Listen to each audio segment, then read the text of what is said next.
What's good? Welcome back to Agitator, the only freestyle storytelling podcast starring two Mystic Juggalo weebs. Tonight, guest starring author Jeremy Bronaugh. Just had the pleasure of narrating his book, When You Bleed to Death, that is available on Audible. The book itself is available on Amazon, all those places. Really great, less than zero-esque journey into harrowing young adult fuckery. Really enjoyed narrating. It was good. Uh, yeah, I mean, not much. I never know how to answer what's good. Like, do you want an actual answer? No, I mean, I'm from Texas, so I just say that. It's like as passing people, holding the door up is like, hey, it was good.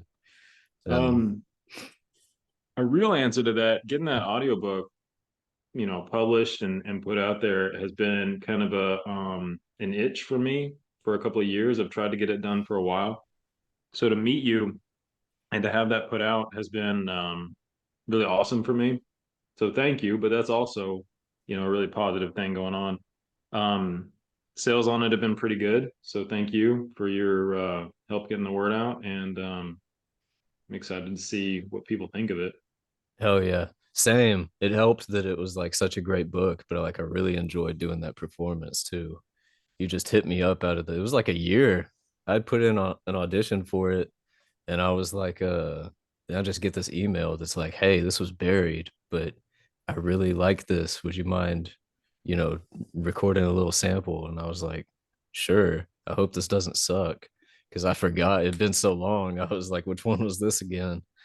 And then I was Did like, I tell oh you what shit, happened? yeah. Because I don't. They changed their format. ACX changed their format, but for me, a year ago, they stopped sending me anything. They were like, "This is done." They shut down the like in production status.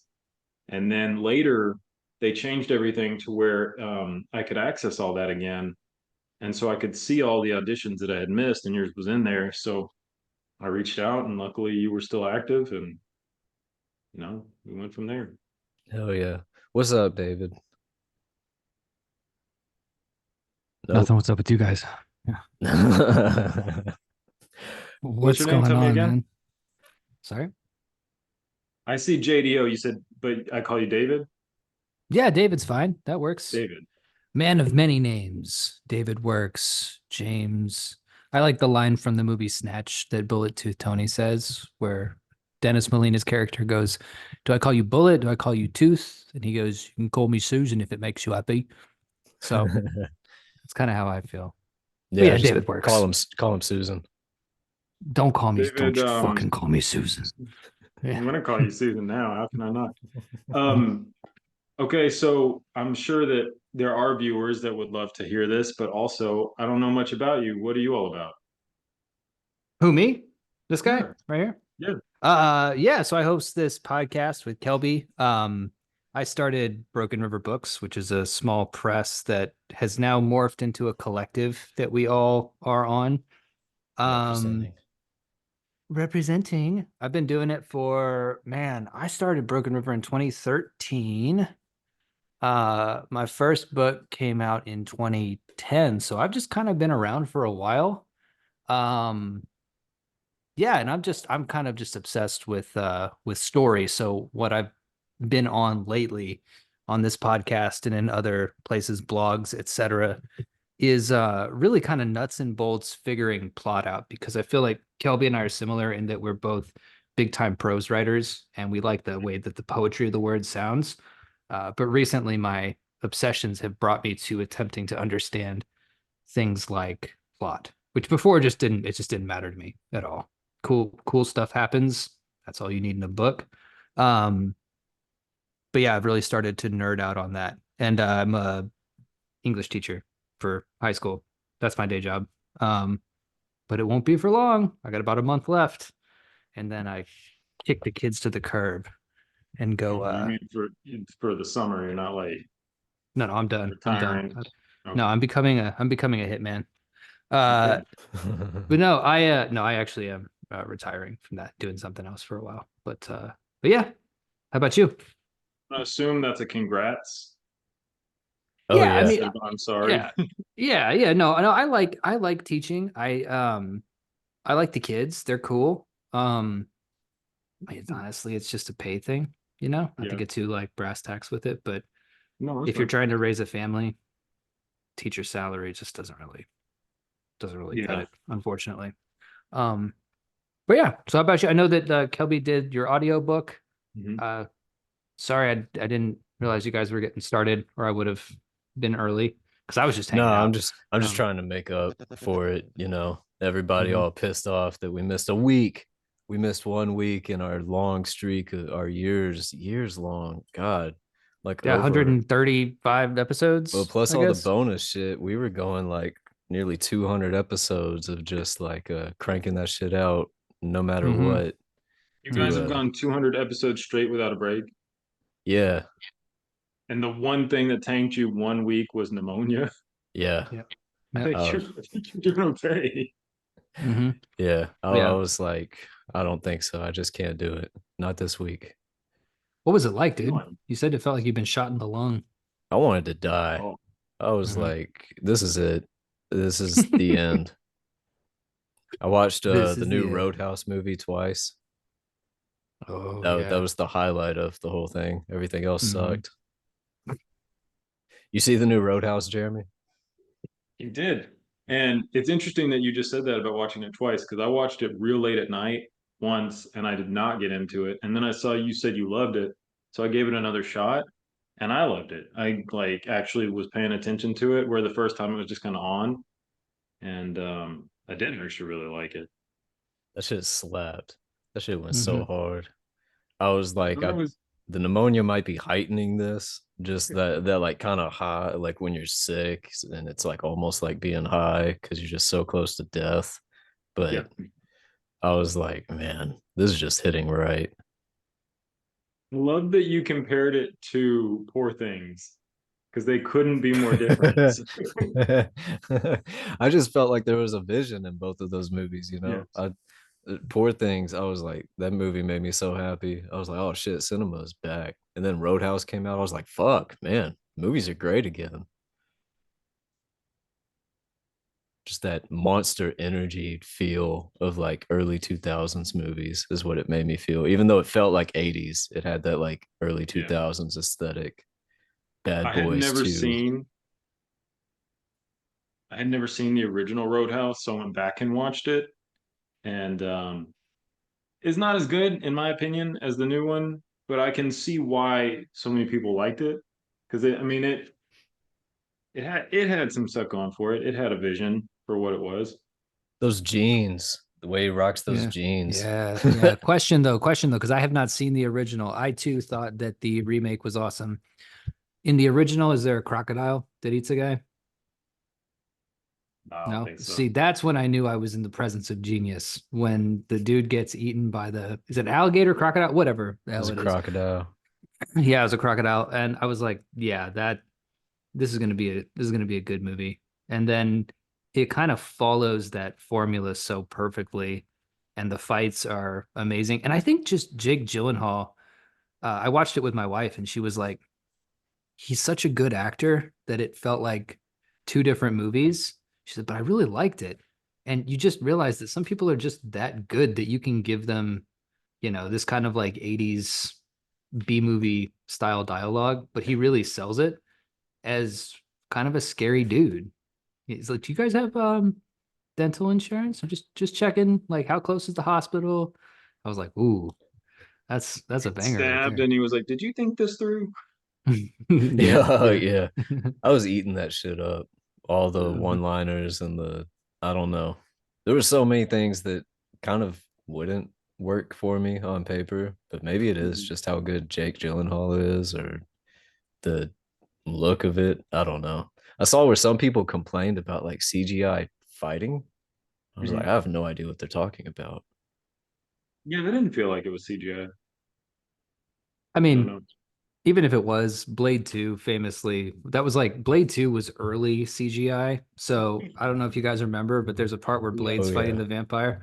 And then all of a sudden you see like little Gumby figures skipping Uh-huh. around and doing even back then, I thought to myself, like, well, okay, well, that's definitely not real, but it looks fine. It looks cool. It's That shit whatever. is so good. I watch Blade 2 like religiously.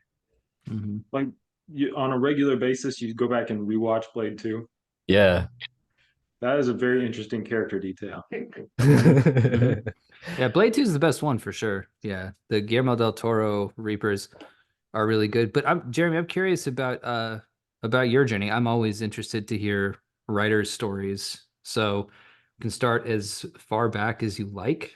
Um, Um, I will give you the truncated version of the long story. okay. So I never really wanted to be a writer per se. I always kind of wanted to pursue drawing cartoons specifically. I had I don't know, kind of a vision for cartoons that I've made a few cartoons and they were trash and I'm never going to show anybody. But when I was in high school, my girlfriend at the time died. Hmm. And it really set me on the wrong path for a long time. There was a lot of stuff that happened in that time period that really hurt in a way that just became increasingly harder and harder to talk about.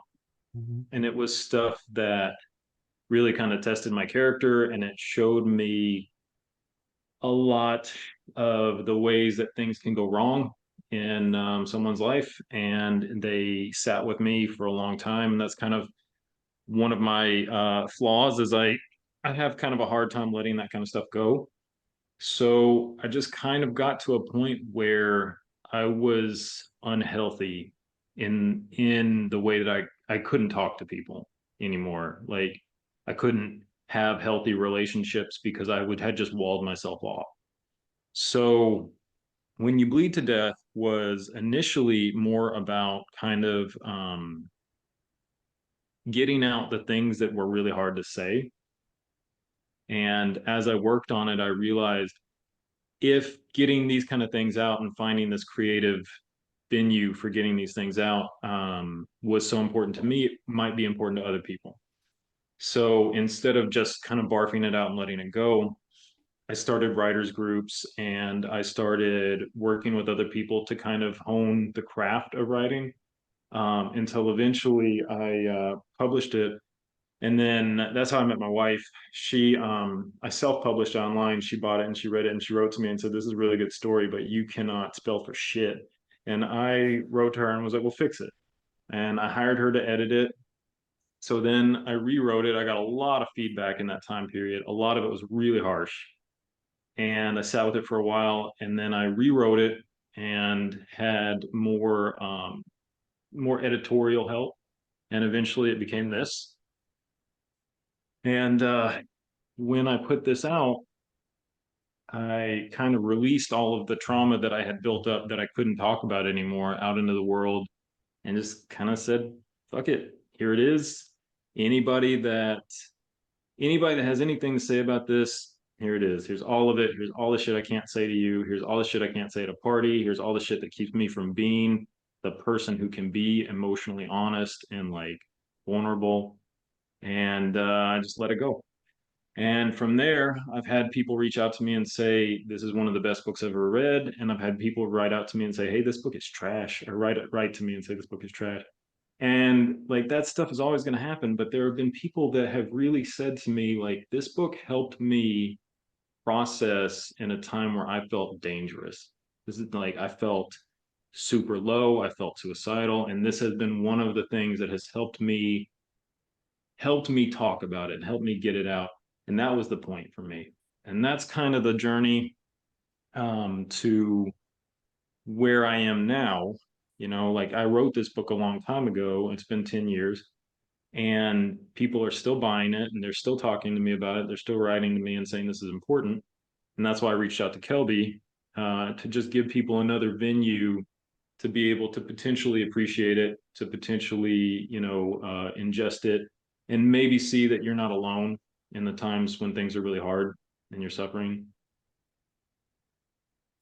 I really like that element to it too because there's so much modern writing, especially in the sort of prose heavy, like stylistic leaning writing that's just like, ah, fuck plot, it's about whatever. There's um like I still value prose and style over everything, but Mhm. also heart. it's like there's so much shit that's just like, I don't know, pretty words, but too obsessed with being cool or detached or whatever, that there's like no, it's like, why did you write this? So like reading shit like yours brought me back to like that kind of feeling. I love uh that's the best when people reach out with those kind of words like this helped me. It's like, oh wow, shit. Actually, there's some connection going on beyond just, hey, good job. I really liked, Yeah. the way the sentence is saying or whatever.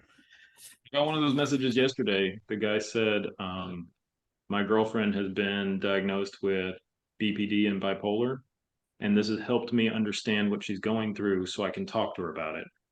And like, that's it, you know? And it's Yeah. what you're saying, like prose is great. Art is art, and like art is important, and the value of poetry and prose and that, it's amazing. But if there's no why, if there's no heart, then what are you doing? You know? Yeah. No, I definitely agree with that. I also like the idea that you put forward there of books being a capsule for pain or any emotion, really. Anything that you want to purge. It reminds me very specifically of the act of banishment in occult rituals, right? Like when you're using in a Ouija board, you always say goodbye because otherwise you'll bring the ghost along with you. And that Now reminds me, that explains go, so much that's wrong with my life. yeah, you got Yeah, to say yeah, goodbye, man. yeah. Got to say goodbye. Uh, but you carry these things around. I think a lot of people do to varying degrees of intensity. And what's really interesting is you can take all of that pain, which might seem counterintuitive because you might be thinking, hey, it's better to, do sunshine and rainbows and not think about that kind of bad stuff.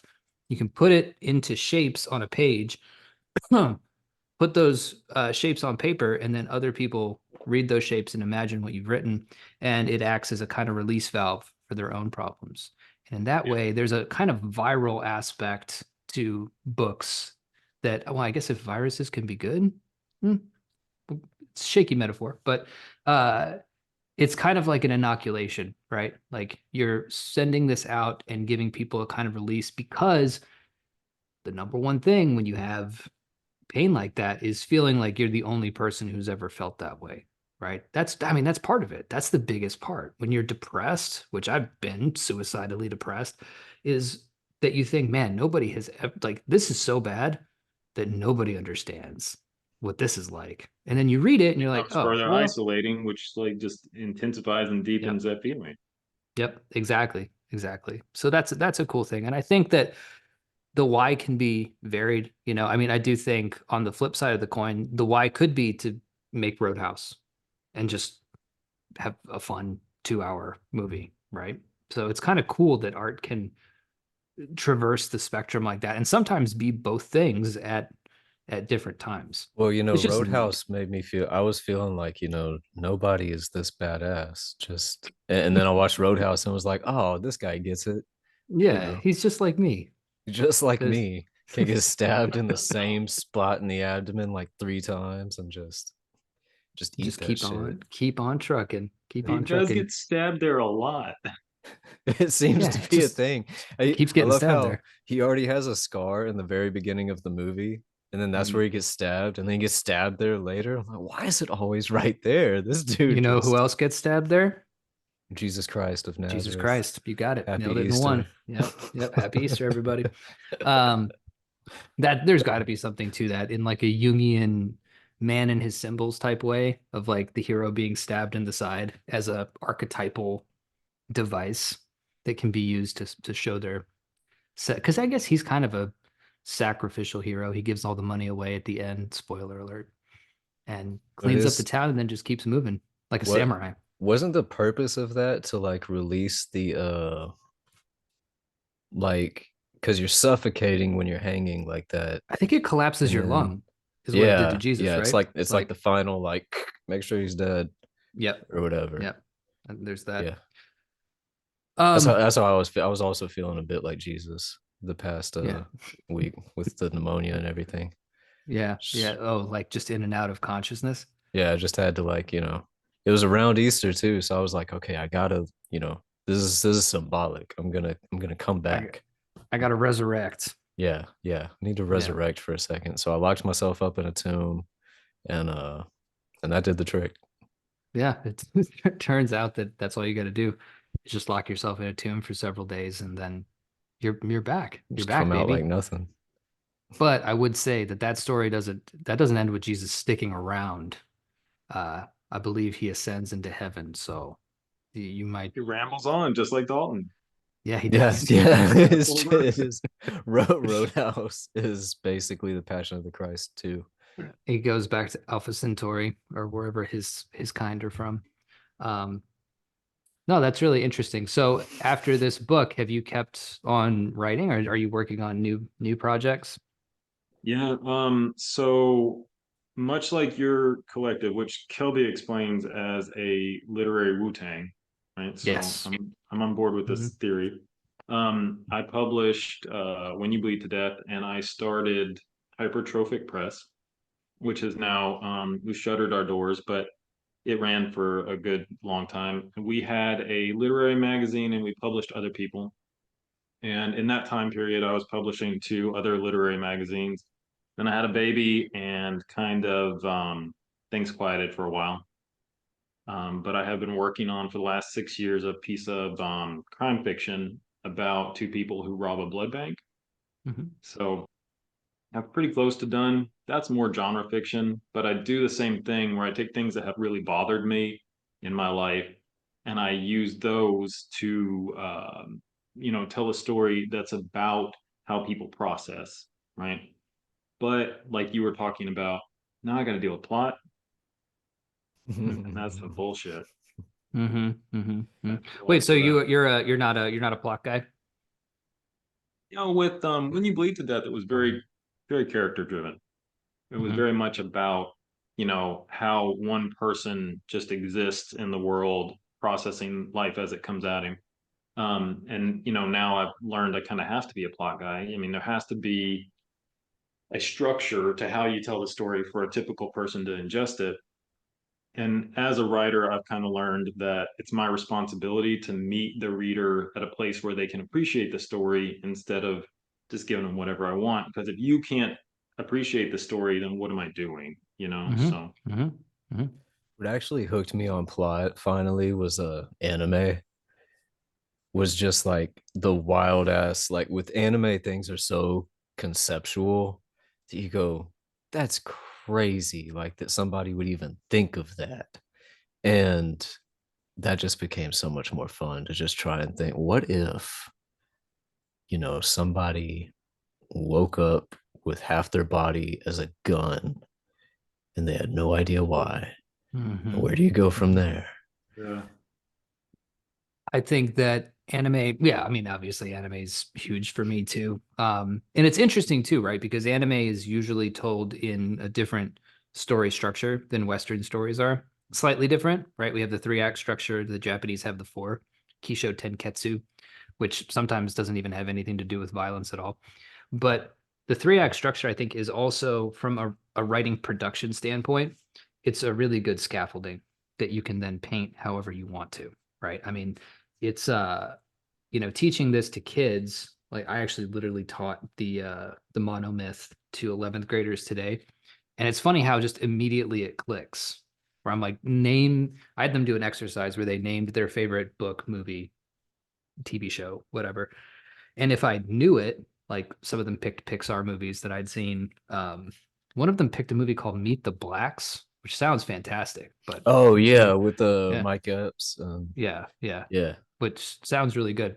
But you can map it all onto this story structure, and they started to see how it worked, and I think that they thought that that was really cool, right? So I think that um, it's like two different, to me, it's like two different musical rhythms. There's the prose rhythm that you get into on a sentence by sentence basis, but then there is a meta rhythm, kind of a backbeat over the whole thing, and that's the plot.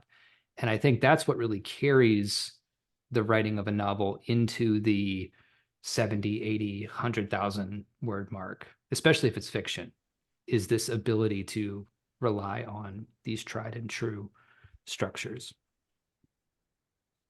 Another thing that got me finally into story and shit was Yellowstone. Mm. Just like having a soap opera. I get Lost did it for me back in the day until I hated that fucking ending and I got real mad. And that's probably when I started hating plot. I was like, y'all just making shit up. This is stupid. Mm-hmm. I've seen Lost. That's also about Jesus, right? They all ascend at the end. Yeah, Yes, pretty much. actually. Mm-hmm. Yeah. Mm-hmm. It is All right, very we're on a good much. path here. Yeah. Mm-hmm. Except Roadhouse did it better. I'd probably rank my Jesus stories as like the Roadhouse remake, the Passion of the Christ, and then Lost would be down there. You Oh, know, really quick Where's before you Blade finish. Trinity in there? yeah. Oh, Blade Trinity is Blade Trinity. Man, I forgot about Blade Trinity. yeah, Nah, it's better to forget Blade Trinity Blade exists. Trinity's all right. It's Although Ryan Reynolds is jacked up in that movie. He looks great in that. His muscles are popping. Funny story though, I went to my mom's for Easter and the only channel that was playing The Passion of the Christ was Telemundo. So we were watching The Passion of the Christ in Spanish, which is really funny I because was nobody in that house speaks I was Spanish. thinking too that Easter I was like, there's no Easter movies. Just my dumbass.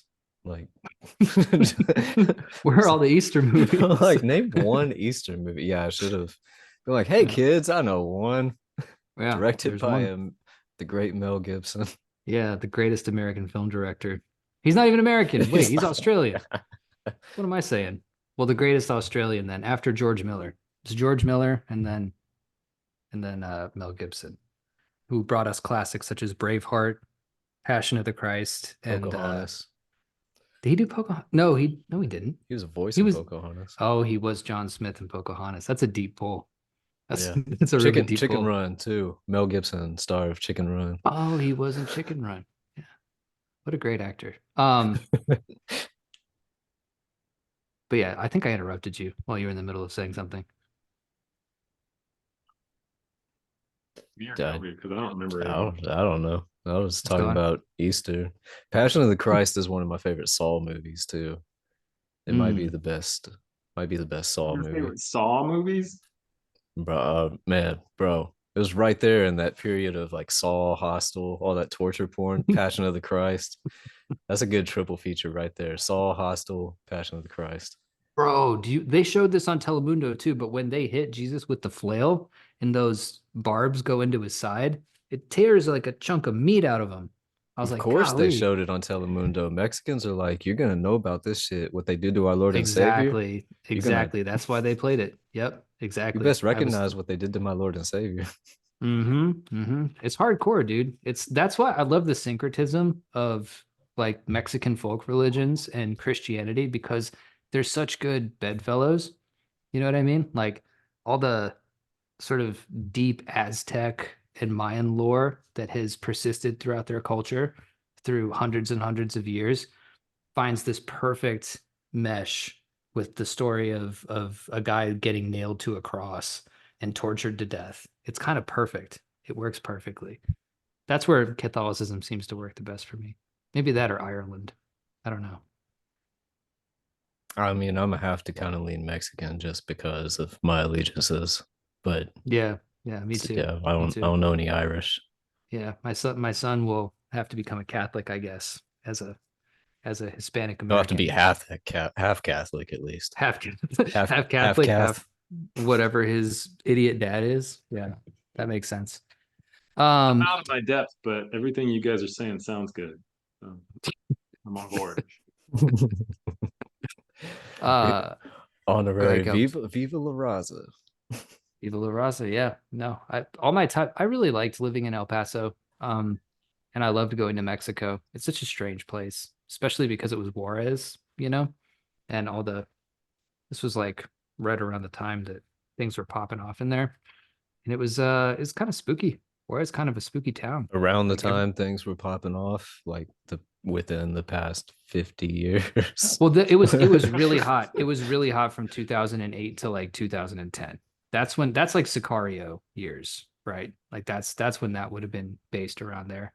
And then The second time when I moved back and I lived there again, the whole city is like a fortress. Like people's front yards have industrial strength gates in front of them with Hmm. barbed wire on top. It's like kind of like South Africa, right? Like 3 pit bulls in every yard because the people who live there are like, we're not doing this again. We gotta fortify I them. like how you go. It's kind of like South Africa, and it's like, bro. I mean, I'm much closer to Mexico. Like, I don't really know anything about South Africa. You know about apartheid? You never learned about apartheid? Sure, is that what's happening in Blood Diamond? Yes, Okay, yeah, kind of. I watched Blood Yes. Diamond. Saw Yeah. that movie. Yeah. Americans go bing bang, Africans go bing boom, or something like that. I forget the line. That was it, right? Something like that. I just know DiCaprio's accent was amazing. That now that's Are an you the accent. craze? You are the Yeah. craze. Yeah. South African accents are amazing. I love that. So I gotta ask Jeremy, because we are primarily Japanese movie and anime centric podcast. Do you have any favorite Japanese filmmakers or anime films or anime? Um, I love anime. I trend toward liking the 80s anime, early 90s anime. That's the kind of stuff that I really grew up on.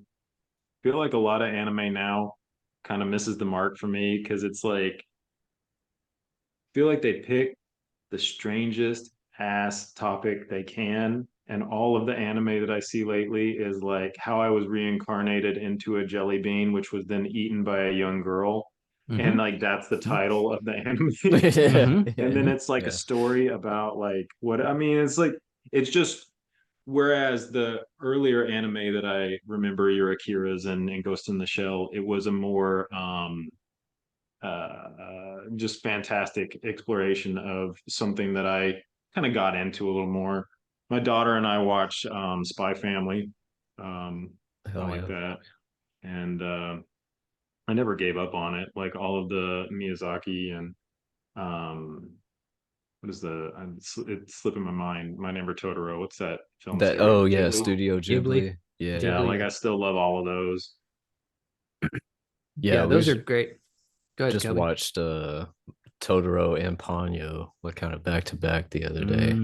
I was like, Yeah, Ponyo is a fucking beautiful movie. it's a Yes, banger. it Yeah, is. yeah. And then my Ponyo's daughter great. runs around the house saying she is Ponyo and trying to get into whatever bucket shaped thing she can. I don't know if you had a similar experience. You got young kids, so Mhm, Yeah. mhm. Yeah. Oh yeah, they're always trying to climb into shit. Yeah, yeah. My kid he's just into Spider-Man now, so he keeps being like, I got you with my web shooter. And I'm like, all right, what do I do now?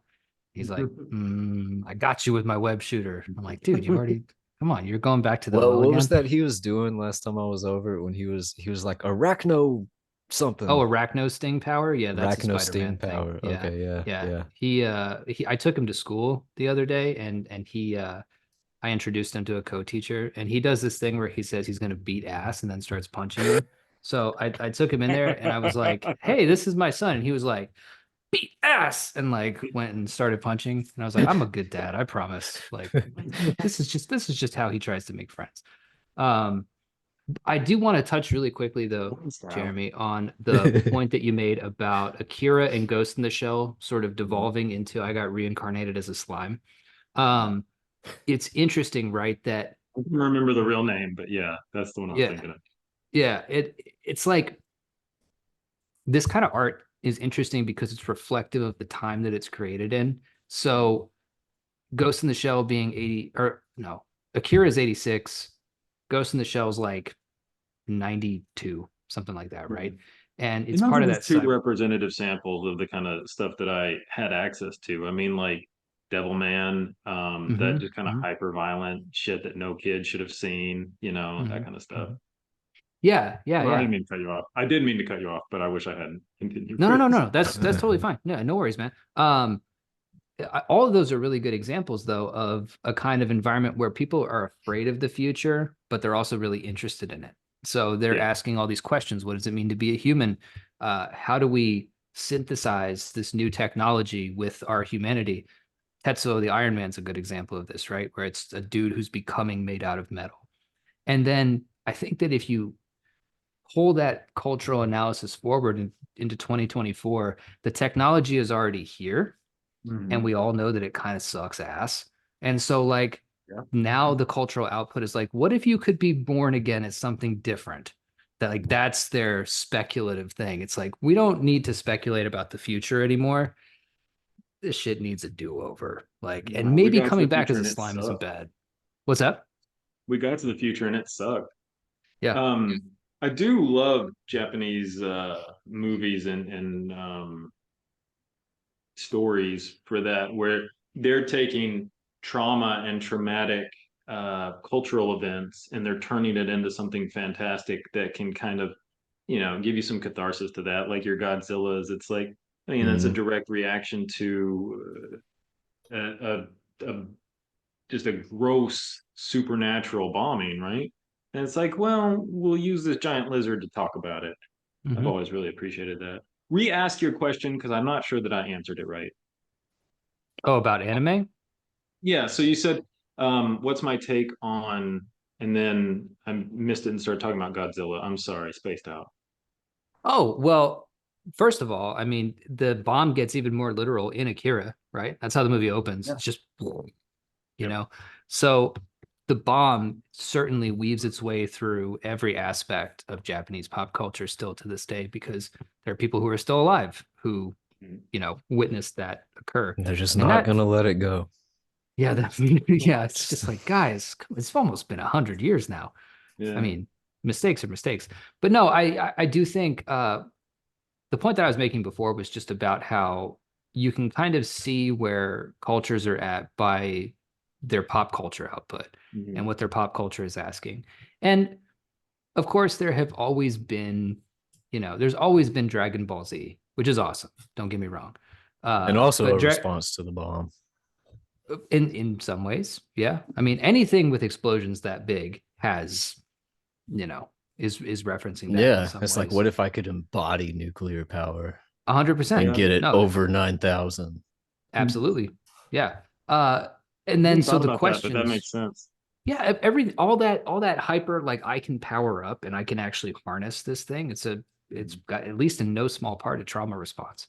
Yeah. Um, but yeah, I just think that it's interesting that we used to be tentative and cautious about the future, but kind of overly optimistic because even if you get something dark like Akira and Ghost in the Shell, just as the two great cyberpunk examples, they still look really cool, right? And you're kind of like, I mean, it wouldn't be the worst thing to live in a cyberpunk future because at least it would kind of be neat. You get robot On parts, whatever. honestly, it's like we're living in one, but it's so metaphorical and abstract. It's like, no, if we could be more literal, like Yeah. more analog, if I could like literally have to jack my phone into my neck or Mhm. something versus just have this kind of detached, I'm attached to Yeah. it, but it's still an extension. It's like, Mhm. nah, put that shit in my body. I want to be made up of wires. Have you guys read Tokyo Ghost? It's a I comic don't think so. book. What are their names? Let me look real quick. But it's another example of what we're talking about where, you get Western culture kind of retelling the same kind of story.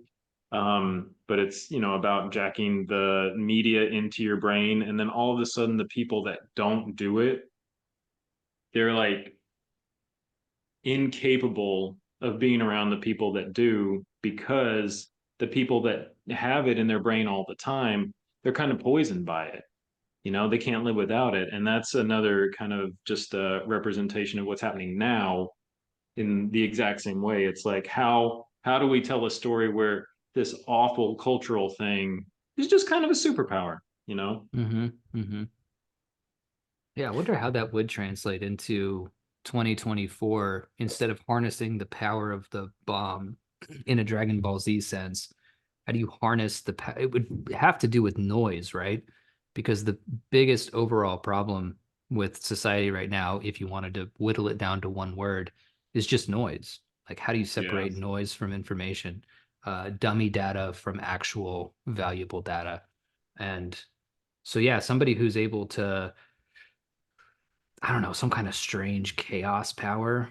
maybe. I mean, Chainsaw Man actually might be. Have y'all watched Chainsaw Man? Yeah, Chainsaw Man goes hard. But it might be doing I thought that, I would right? hate Chainsaw Man just in theory. And Hmm. it's exactly what we were just talking about. It's insane and absurd, but it's beautiful and it's told beautifully. So I was just into it. Yeah. No, absolutely. The fluidness, the sakuga, Hmm. right? The is just like, and it's really meditative and slow, which I thought Hmm. was an interesting choice. Of course, when Denji pulls the ripcord and becomes Chainsaw Man, everything goes crazy. But that's kind of what you see the connection I'm making there. Like that's like the harnessing of all this chaos to like Yeah. fight demons, right? Is that he's able And demons to are literally activate. the problems of today. Yeah. You know, there's one demon that is a like gun monster. Yeah, Gun Devil. Yeah. Yeah. That's the big bad is the Gun Devil. I really because my son loves like Doro and Die Dark. So he carries those mangas around and he calls them his monster books because Hmm. they're largely harmless. I mean, it's gory and scary, but like it's not like it's cartoons, you know. And I really wanted to show him Chainsaw Man because I showed him old boys like the wolf thing where he does like Hmm. this and then goes like that and a giant wolf comes out and eats the monster. And so I showed him that and he's like, cool. Like let me see that because I have the manga's right over there. Yeah. And I was like, oh buddy, you can't because there's like so much boob grabbing in this. I'm like, that's a behavior that I do not want you to emulate at all. Some demons, fine. Boob grabbing, no. No, no, no. Because hopefully he doesn't ever see a demon in real life, but he will see boobs, a lot of them over the course of his life, and the temptation And to you want squeeze him to them. go away from them? Is that what Well, I don't you want him. I don't want him to just like think try he to needs a try to little bit grab more them. of Uncle Kelby? He needs Remember to how I come said over he and just we're gonna like watch walks over to Chainsaw people Man. and says like, "I'm gonna beat your ass." Yeah. Like Well, I I feel know How like old that is this ass beating firsthand. kid? It was yeah. one of the first things he said to me. Beat What's ass. up? Hmm. How old is this ass beating kid? He's gonna turn 3 next week. 3. Okay. Yeah, All or right. not next week. What am I saying? 3 weeks from now. His birthday is 420. Yeah. So yeah, Hitler's he'll be three. birthday. No relation. Hitler's birthday. Yeah. Yep. I no, I he's really advanced and I'm ordering him that our mutual Kelby and I's mutual friend Eddie was telling us about this really cool chess, like story chess thing that can teach 3-year-olds how to play chess through like little cartoons, right? So it's a board, but it's got like fun cartoon characters and it's like you can move here with this guy. Um, because I do want to he's really smart, but that intelligence is like in the wrong hands can be dangerous. I'm like, go learn, stop punching people and go learn chess. Yeah. But Let's beat also, ass at chess. yeah, beat ass at There you chess, and go. then I'll put you in karate, and then you can have an outlet for all this violence that I'm teaching you when daddy's been drinking, you know. Gotta that's where he picks it up from.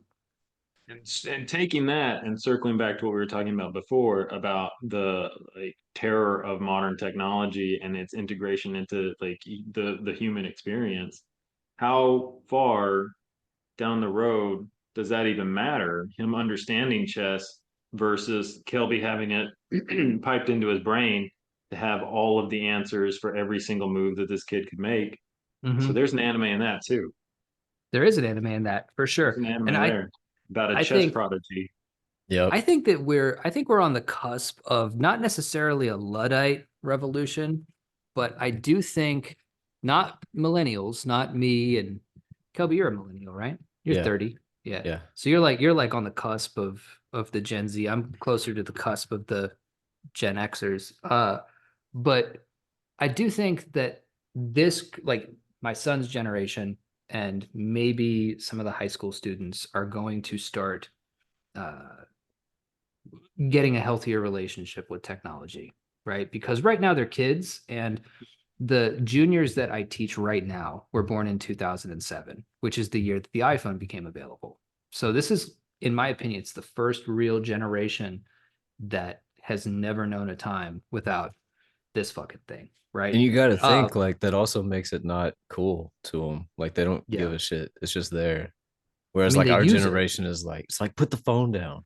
And they're Yeah. like, Yeah. I'm not saying kids don't. Kids Right. also like don't know how Yeah. to separate themselves from the phone. But I I catch a lot more people our age having way And too older. tight of Yeah. an obsession Boomers, with dude. it. Boomers on Facebook. Oh, Are you they've kidding always me? been Like, obsessed with. I mean, coming from like industrial revolution, well, not exactly that far back, but they've always been obsessed with the next best thing. boomers think that Facebook is real. Like they think that things that happen on social media are real. And that's kind of the good thing that I see about kids now is like they don't believe anything that they see on the internet. They're like, yeah, I mean, nothing's true. Again, chaos and noise and all that, like noise and information. They're savvier about how to separate those things. So I'm hopeful. I'm hopeful that it's one of those.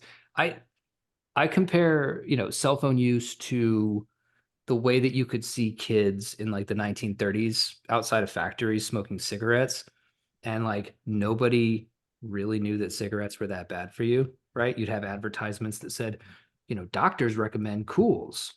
Get menthol if you have if your throat hurts, like smoke a Cool and you can fix it. And I think that our I don't know how old you are, Jeremy, but I'm assuming you're around about our age. Uh, our generation was like that, but for phones, where it's like this technology is great. You can carry this shit in your pocket and you can have all the information in the world, and nobody like they're gonna look back on that in like 20 or 30 years and think, wow, they had no idea what they were doing. That's so Yeah, bad for you. I'm 38, by the way. Oh, cool. So I'm 37. So we're right in the same range. And like, you two are dads, so I'm sure that you've dealt with this too. It's like now I'm at an age where I have the phone like tied to my hand, and then all of a sudden I got to teach my kids not to be on it all the time. So I don't know, I'm borderline insane. So like I've thrown a bunch of phones out the window of my car. I've ran a few over with my car. Like I have a relationship with it where I can understand it is bad for me and throw it out, right? But Mhm. now, like, especially with my job, like, it's become so integrated to everything I do. It's like everybody has access to me all the time. And I want to teach my kids that they shouldn't. I didn't get a phone until I was 18 years old. And like, my kids aren't even going to be able to process that. So, like, what's the R rating on this podcast? Like, what's my Oh, language? you're Well, fine. I compared his son to Hitler, so you're good. So, okay. Well, anyway, you got to be able to tell people to fuck off. And you Mhm. have to be able to do it respectfully, but you got to be able to take time for yourself. And like, I can't do that anymore. Like, I've lost that skill, but I want my daughters to be able to just say, like, no, leave me alone. I'm doing what I want to do. And so now they've got to see me emulate that, or what's the word I'm looking for? They've got to see me do it to grow up and understand like they deserve to be able to tell people to fuck off. Hmm. Yeah, no, that's a big one. I think that's what is one of the big causes of like how we see so many spikes in not just anxiety but like autism and shit too in little kids, where it's like I because it's so much pressure constantly. It's like you can just exist and you can make the whole world like one, the world doesn't revolve around you, Yeah. and that goes both ways. Like you're not the center of the universe, and also you don't respond right away to somebody, life goes on. Who cares? Yeah. Yeah, I this kind of related, but just because in the way it was so like uh natural, I guess. We went for a walk earlier and let Rowan, my oldest, lead the way. And Shit, he my was oldest is Rowan. really, Yeah. oh shit. Hell yeah. Yeah. He was leading the way and I never was like, hey, turn this, whatever. Just followed him and he led us around and all the way back home. I was like, this is kind of fucking crazy.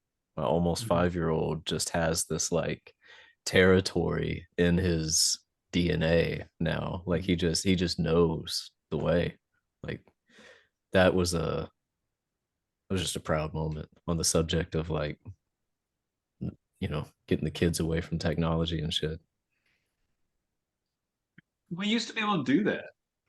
You know, we used to know we used to know everybody's phone number, Yep. or I did.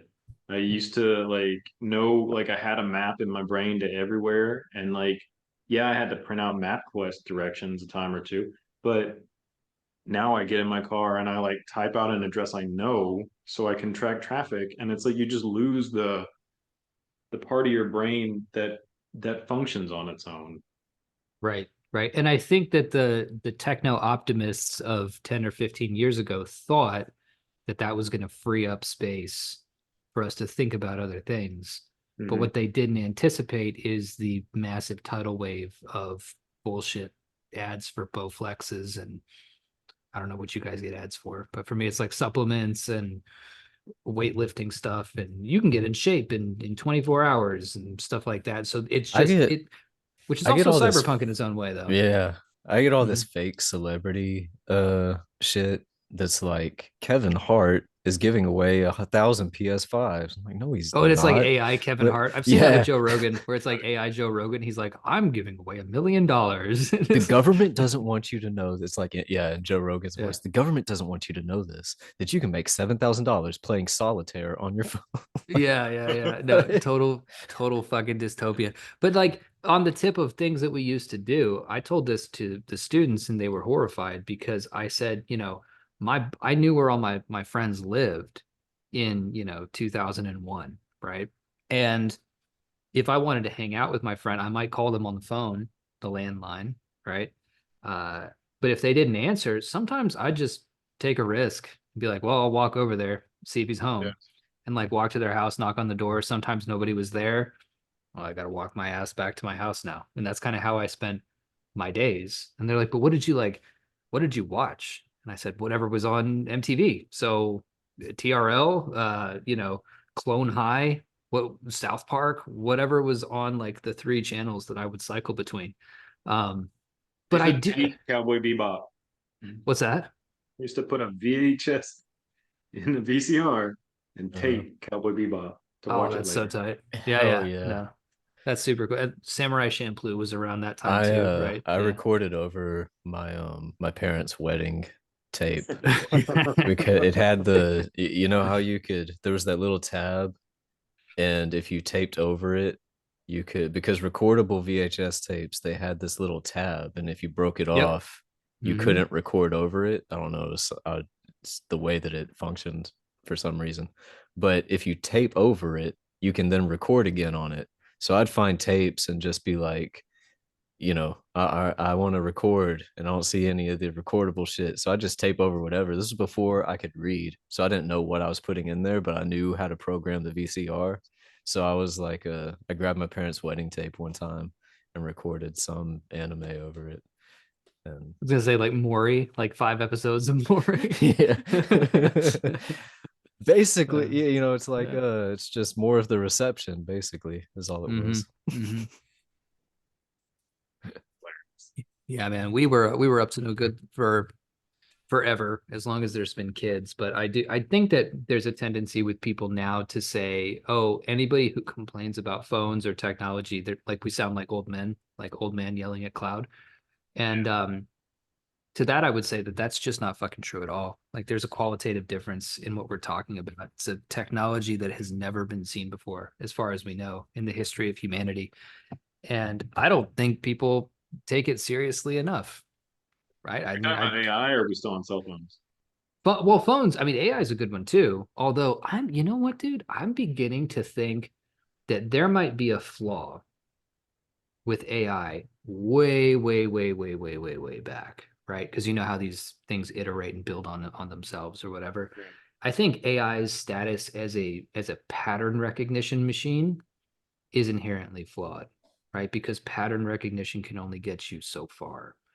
I don't think that AI has really been programmed to think creatively or come up with anything new. It's just a collage machine, right? Yeah. And so I just think that I'm beginning to notice that like AI art isn't getting any better. We kind of saw how good it could get as soon as it existed, which is not Because very they good. were programmed off of human art and now they're reprogramming themselves constantly off of AI art, Mm-hmm. Yep. you know? Yep. Yeah, And it's just iterating the same there's so thing. much AI art produced that at this point it's very hard for them to be able to get enough human art to even grow at all. Yep, exactly. Which is fascinating. Should just jam down the accelerator on that shit and just let it kill itself. Yeah, just let it all explode. I remember when AI was first coming out, and you had guys from Google who were like, "No, this thing is alive. It's sentient." And I would listen to that, and I'm a pretty gullible. Well, gullible's the wrong word. No, maybe I am gullible. But I would listen to that and think, "Fuck, man, this is crazy. Like they made a thinking machine. That's wild." And then you see what the thinking machine spits out, and it's like Mhm. the Pope in a bubble jacket, and you're like, "Okay, I think we're good. I don't think this thing's conquering the world anytime soon." But yeah, no, I think that all AI really is as a teacher is just annoying because they're 11th graders. They're not smart. And like, it's not that they're not smart. They think teachers are the stupidest people who've ever walked the face of the earth, right? Because they're teenagers. That's what teenagers do.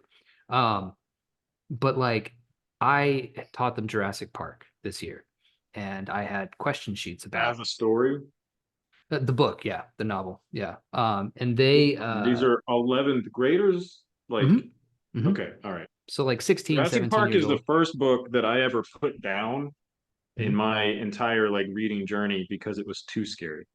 So, but I was a Yeah. kid when I read it. Yeah. No, for sure. I think yeah, I want to say that I read it when I was much younger than these kids were. But they had questions, right? Like there would Yeah. be chapter questions just like to make sure that they were following along. And some of the AI answers were hilarious because it's just so wildly off the mark, right? Like, so the book opens with a prologue about this little girl going to an isolated island in Costa Rica and getting bitten by a little dinosaur. Compsognathorus, Yeah, right? Mhm. yeah. Yeah. Um, That's where I was like, fuck this book. it's I remember thinking, but like the question was describe Tina's family. And one kid copied and pasted an AI response that said, when describing someone's family, make sure that you use polite language and that you are not offensive. And I was like, dude, come on, man. Like you're not even he asked ChatGPT and ChatGPT spat something out and he just copied and pasted it. So I've yet to see well, I guess if I was fooled by it, I wouldn't know. But I don't think I've been fooled by it yet because it's so obvious when it's ChatGPT. The only time I've seen it bleed into any kind of professional shit too, because like, there's AI everything. There's AI voices. It's like just plug in your book into this and it'll read it for you. And now you have an audiobook in minutes. I want to circle back to that because something pissed me off real bad, and I wanted to talk to you about it. So just remember and come back to it. Yeah. Well, like the only like that's like okay. I mean, you absolutely can if you want it to sound the way it sounds. But the one time it bled into anything professional for me was during ghostwriting, and this client was like, have you heard about like all the shit that AI can do now? Like it can just write a book. And I'm like, Not really. No, it can't." But he just kept on with like the like he'd tell me about AI, and then he'd be like, "So how's it coming? How's it coming?" I'm like, "Bro, it's it, it takes a lot longer for a person to write, but it also like the computer can't write the way that I'm writing.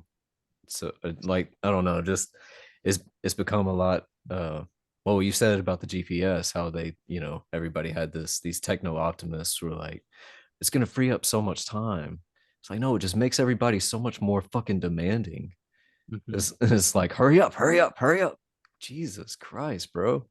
Chill. So you're a ghostwriter. I didn't know that. I mean, I kind of just do whatever. I'm a mercenary, whatever Right on. makes the money. That's the way I would have described myself before. I'm mostly out of it now, but I used to do book covers. I love book interiors. I've ghostwritten a couple of books.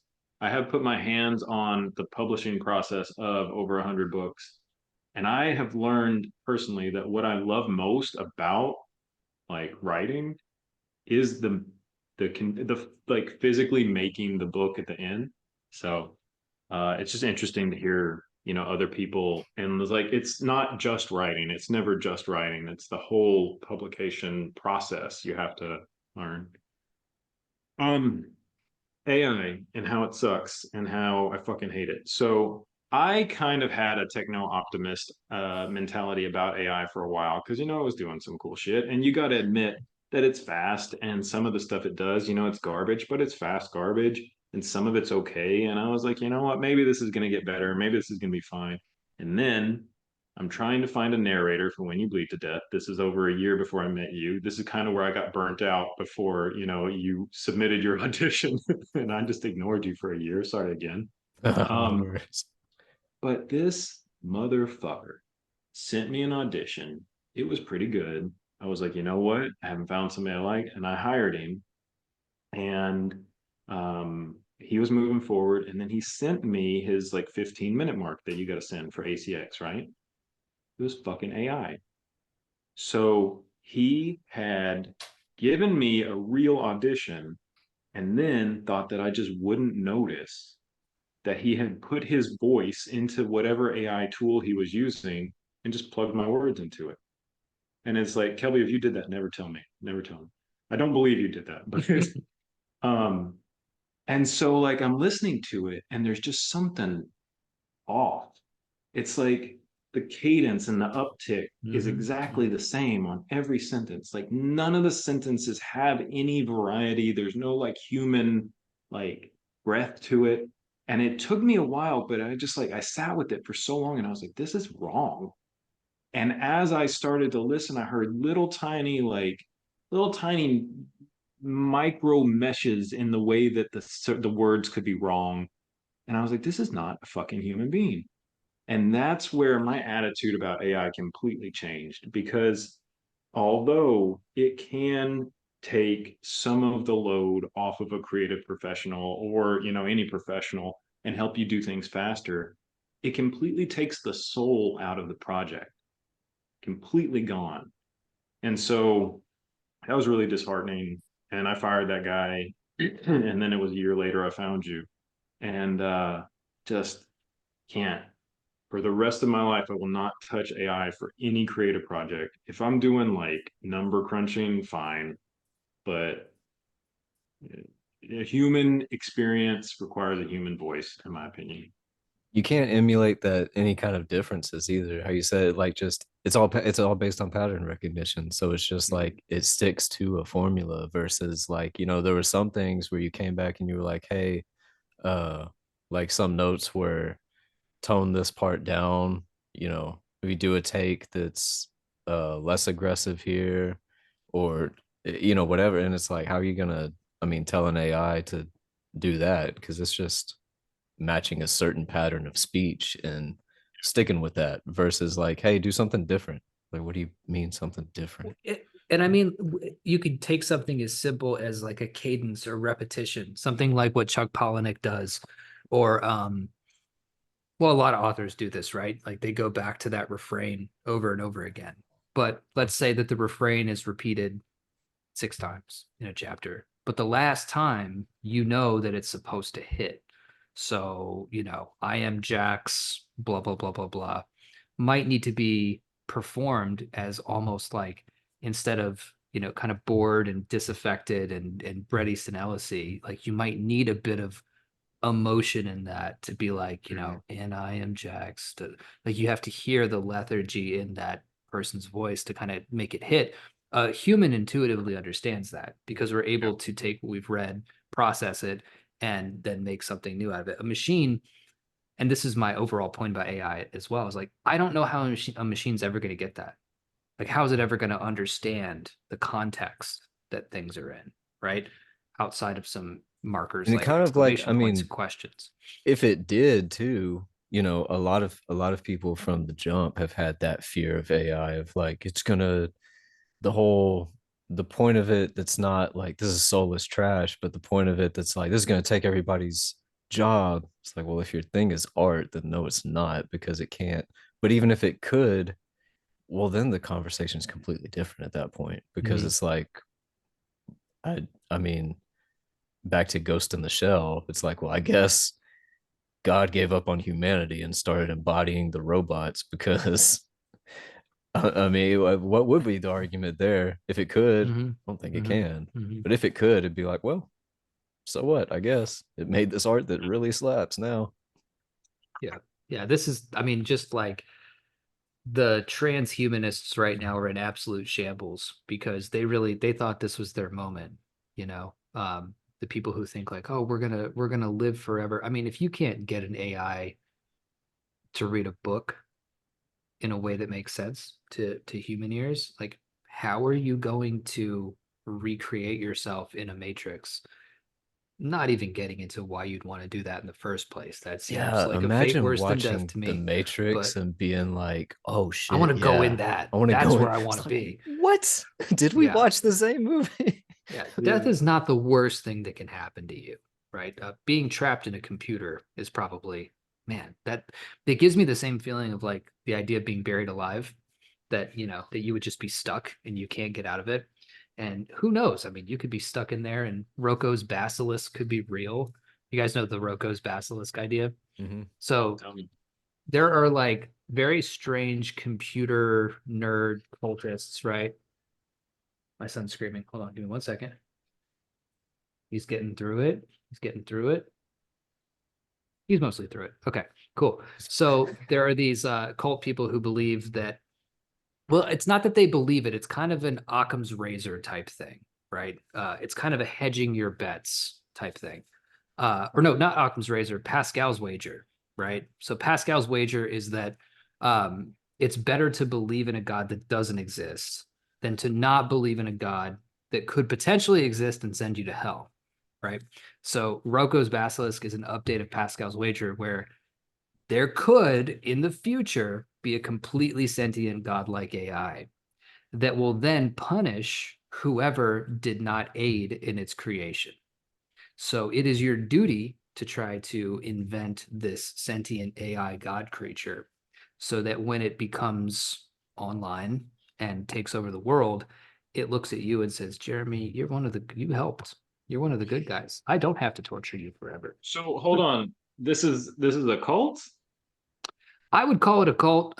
It's really just a collection of nerds, but it's cult-like thinking, you know. I mean, it's the drive to perform uh, a task that is not healthy for society based on the idea of what I think is just not real, you know. Like Yeah. if you had a cult that was gonna drink a bunch of Kool-Aid and kill themselves because aliens were coming back from Alpha Centauri, you'd be like, oh, that's a weird cult. And then it's these guys who are like, well, we got to try to create an AI because if we don't do it, somebody else is going to do it. And when the AI is there, he's going to be like, where were you when I needed you? Sounds like every other cult ever. You just Mhm. exchange summoning Satan for summoning an AI god. Mhm. You Mhm. know, it's Which might not We be the thought difference. Cthulhu was cool from the beginning. Yeah, You we know? actually look. Yeah, we loved all that. Lovecraft was onto something. No, but like that's why I never say goodbye when I'm using a Ouija board. It's just yeah, bring them over. hedging Yeah, your yeah, bets, come dude. on. You know what? Hey, it's a party. It's a party. Um, but yeah, no, I mean, like that's something that fascinates me in my own writing because I do write cyberpunk type stuff, and I have this like overall villain in my work, and it's called the Full Metal Alchemist. And the Full Metal Alchemist is kind of a Tetsuo mass of human flesh and wire and circuitry. But what it represents is this overwhelming materialist obsession with like synthetic nonsense, right? Mhm. It's the idea that, and I don't know what it quite is yet because I don't have the language for it, but it's that inclination that we feel, or that hunch, that instinct that we feel that human beings are fundamentally different from these things in some ways. I call it a soul because I was slightly, I'm spiritual, not religious. But that's how I tend to think of it. But I do think that a lot of people, like when you look at AI art, you get that same sensation through aesthetics, where you're like, there's just, man, it's technically proficient, but there's just, I'm not even talking about the hands, you know? It's like it's just off. It's glossy. It's sex doll looking. Yeah. You know what I mean? Then there are people that can't identify it. Like my mom Mm-hmm. keeps sending my daughter just shitloads of coloring books that are just AI like line art. And I've asked her to stop doing it, and she's like, I can't tell the difference. So That's just crazy. Yeah. It's kind of like that when those TVs, I feel like they've gotten better, but when that some kind of TV came out and it was all that motion smoothing shit going on, mhm. you'd be Where like, it looked like fake because it was so Mm-hmm. real. yeah, it's Mm-hmm. like, That's what you're why talking about? does all this shit look like a soap opera all of a Yeah. sudden? And a whole bunch And of it would old turn people like were Fight just Club like, what are into you a soap talking opera. about? Yeah, Yeah. yeah. Yeah. It just looked like straight up ass. But some people tune their TV to that and they're like, this is Mhm. great. It looks real. I got in a legit argument with a friend about that would like devolved into an almost fight about that exactly. I'm like, it is trash. I hate it. And he's like, no, it is technically better. And it's like, who gives a shit? Yeah, So, it's technically better. Oh man, the Itchy the Killer is the worst perpetrator. Whenever shit went into 4K and everybody is like, I mean, 4K looks great if you're shooting something in 4K. I think it's as simple as that. It's like it's just a matter of like what are you using? Like don't convert film to 4K. That doesn't make any sense. But shoot in 4K, that's fine. But everybody thinks like, oh, 4K is the best thing. So let's convert Itchy the Killer. Like Itchy the Killer in 4K looks like ass. It does look what like is Itchy the ass. Killer? I'm not familiar. Oh, it's great. Oh, Itchy, yeah, it's one of well, probably my favorite movie ever, honestly, Mhm. like number one. Yes, this really fucked up Takashi Miike movie. About it's a love story about an assassin and a Yakuza member who, after the assassin kills his boss in a very gruesome way, he's like, I must find this guy so that he can inflict this kind of pain on me. It's like a very Mhm. sadomasochist Yeah, movie. it's an extremely dark movie. And it's one of Miike had a run from 1999 to 2001 where he put out 8 or 9 movies, and a lot of them are considered, classics. So like Audition was one of his movies, Itchy the Killer, Dead or Alive, Visitor Q. But to Kelby's point about how it looks, I mean, one of the things that makes Itchy the Killer so great is that it's shot on 35 millimeter and it looks grimy and gross and like kind of seedy. It's like you wouldn't want to watch Mean Streets or Cool Hand Luke or any of these classics from the 60s in 4K. You just wouldn't. Like, why? Mm-hmm.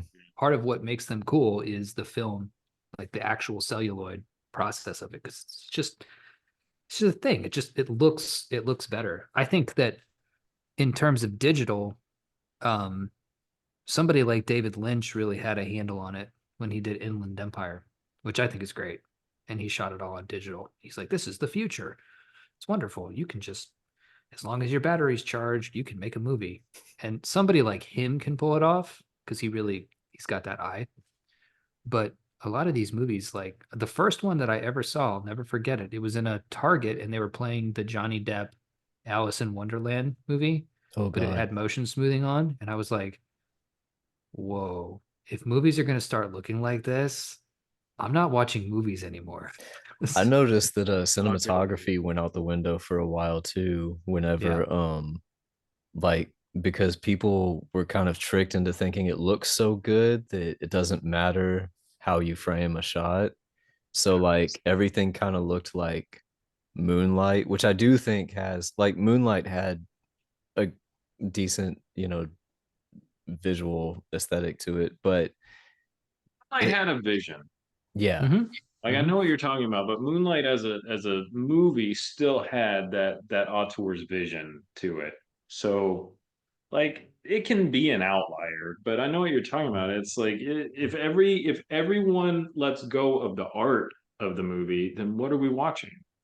You know? Yeah, especially with film because like me personally, I'm kind of easy when it comes to film.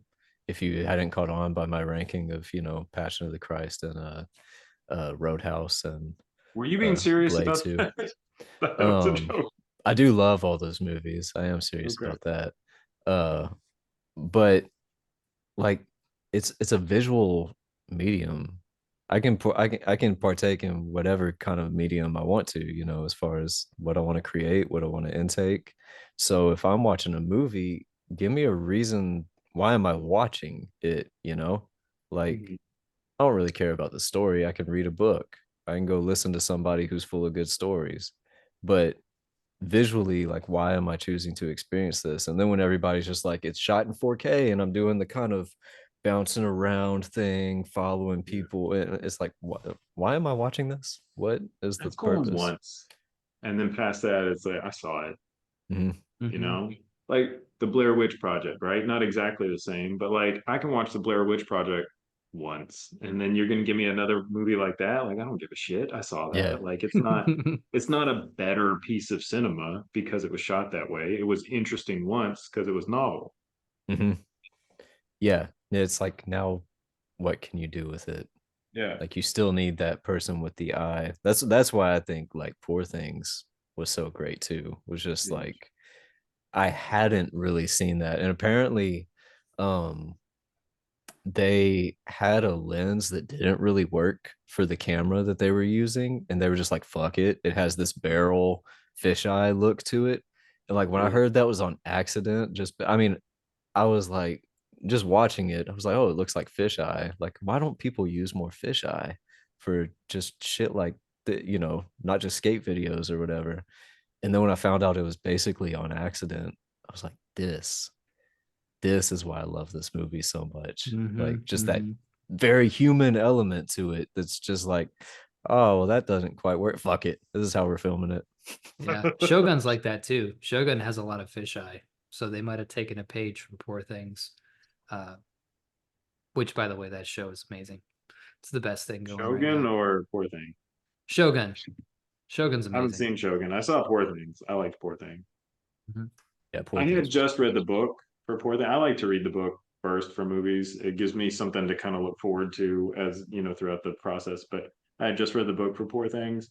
And I think that Poor Things, like Fight Club is another example of this, where a book can be good, but then in a movie, you take what was special about the book and you add what Kelly was talking about, this like visual visual artistry that cannot exist with the book because it's just the story. It's just that magic, word salad into your brain.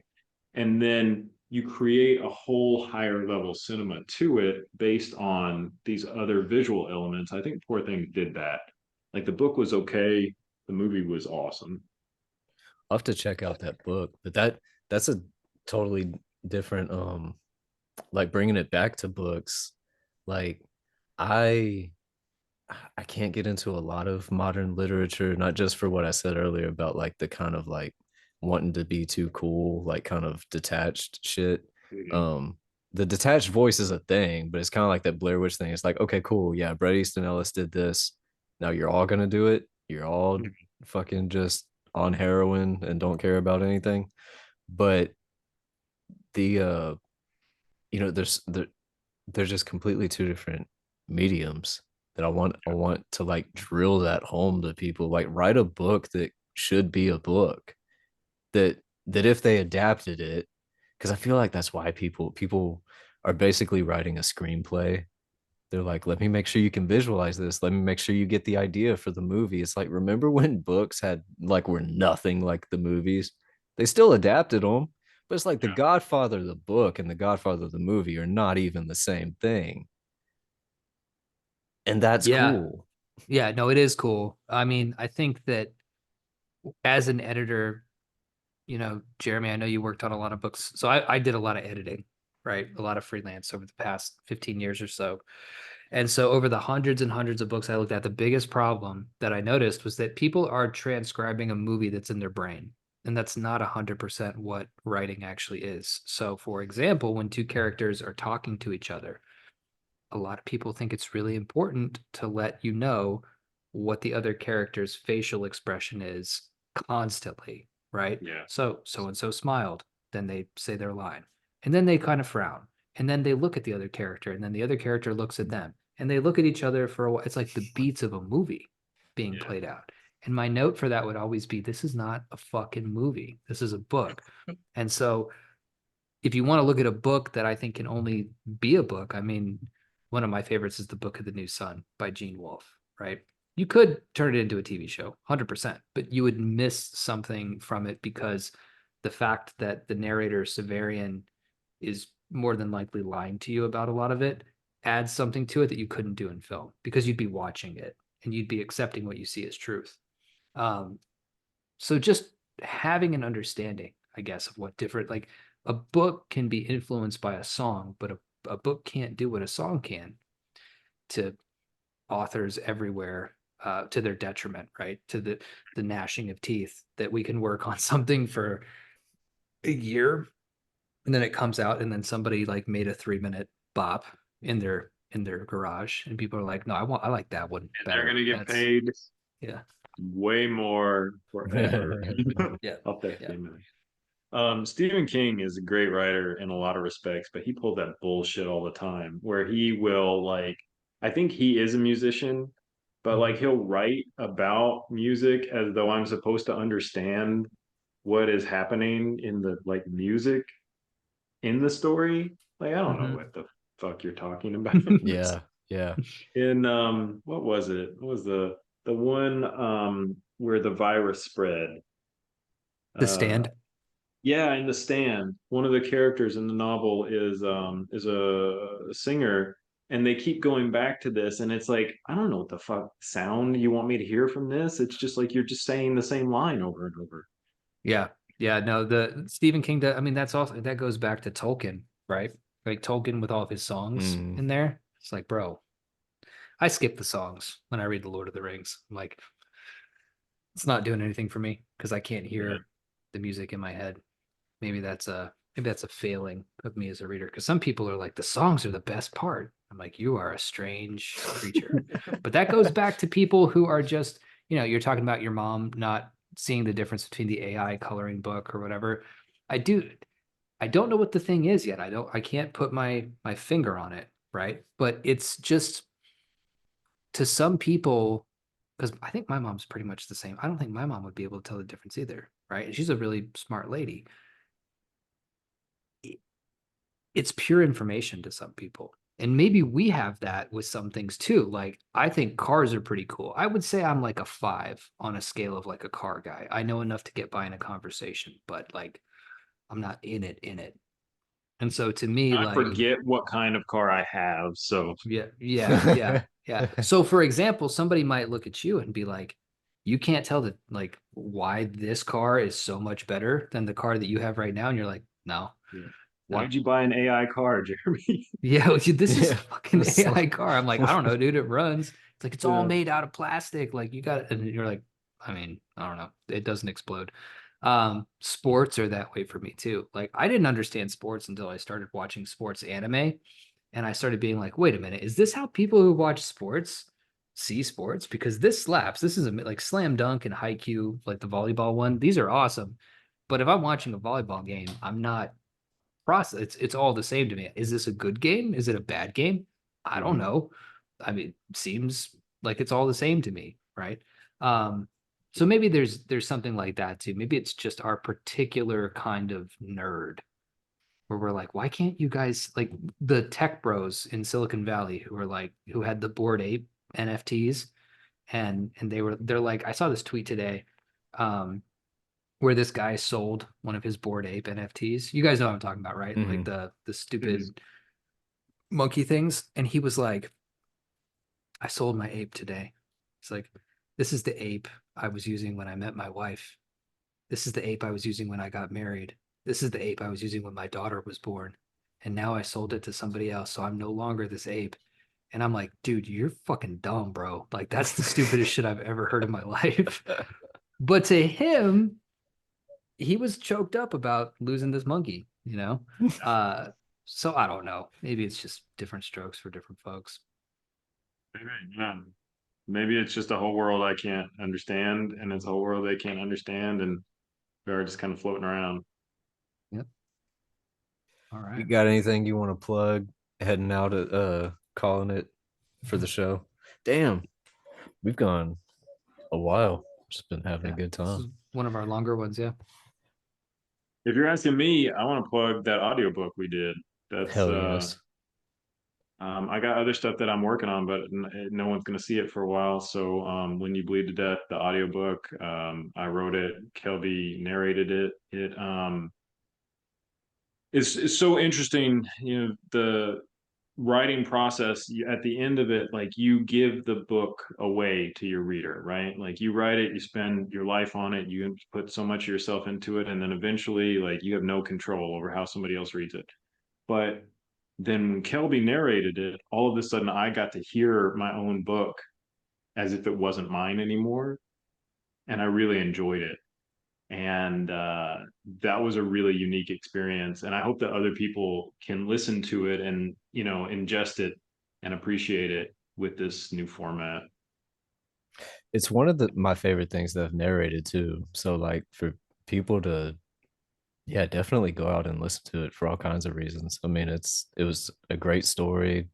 Um, is a performance I'm really proud of. And for other writers too, it's a great example to listen to, and like, how you're supposed to kind of, read your shit out loud when you're writing to, kind of Mm-hmm. check back on it, and like, how does this, I don't think that's a hard and fast rule, because there's a lot of books that only work as looking at it, and I like things that those books can do. But like, I don't know how you'd narrate House of Leaves. That's exactly the book I was about to say, was House of Leaves. That's on my to read list, and I'm terrified to actually get into it. It's a scary book. Yeah, it's a wild one too. But yeah, no, it was a breeze and a pleasure because of just how good it is. And Thank you, man. That means a lot to me. yeah, everybody go check it out. By the way, I sent you your signed copy today. Sorry, I'm a piece of shit, and it took me like 3 weeks to send out. But Oh, no worries. I kind of lost a week or however, whatever that was, with my whole dying and resurrecting shit. So it's yeah, it'll be a happy surprise whenever it pops up in the mail finally. right on. Cool. Thank you guys for Hey, having me on your podcast. Thank you, Kelby, for narrating my book. I appreciate it, having the chance to meet you, and I'm just really grateful for how this has turned out. Yeah, cool. absolutely. Yeah, man. That'll be Nice to meet easy. you.